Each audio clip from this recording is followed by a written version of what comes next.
കിണ്ണമോടന് തെയ്യന്താരാ ശബ്ദമില്ല. കിണ്ണമോടന് തെയ്യന്താരാ കിണ്ടി മണ്ടണ് തെയ്യന്താരാ കണ്ടു നിൽക്കണ ഞാനുമോടന് തെയ്യന്താരക തെയ്യന്താരാ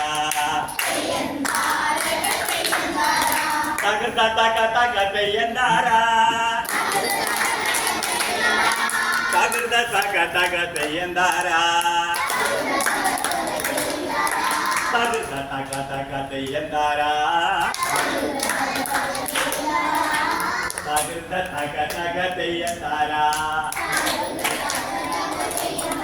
വാക്കാര് പറഞ്ഞല്ലോ തകൃത തക തക തെയ്യന്താര എന്ന് പറയുന്നതിന് ഒരു പേരുണ്ട്. അക്ഷരങ്ങൾ താളത്തിൽ ചൊല്ലുന്നതിന് ഒരു പേരുണ്ട്. അതിന്റെ പേരാണ് വായ്ത്താരി. എന്താണ് വായ്ത്താരി? അക്ഷരങ്ങൾ താളത്തിൽ ചൊല്ലുന്നതിന്റെ പേരാണ് വായ്ത്താരി. നമ്മുടെ മലയാളത്തിലെന്നല്ല, ലോകത്തിലുള്ള എല്ലാ ഭാഷകളും ആദ്യം ഉണ്ടായത് ഇത്തരം വായ്ത്താരികളും പിന്നീട് നാട്ടിൽ പറയുന്ന വർത്തമാനത്തിന്റെ ഭാഷ അനുസരിച്ചുള്ള നാടോടി പാട്ടുകളുമായിരുന്നു. എല്ലാ രാജ്യത്തും അതാണ് ആദ്യം ഉണ്ടായത്. പിന്നീടാണ് കവിതയും മറ്റ് സാഹിത്യവും ഉണ്ടായത്. അത്തരത്തിൽ നമുക്ക് മലയാളത്തിൽ നിരവധി നാടോടി പാട്ടുകളിലുള്ളതിൽ ഒരെണ്ണമാണ് ഇപ്പം പറഞ്ഞത്. നാവ് വഴങ്ങാനുള്ള പാട്ടാണ്.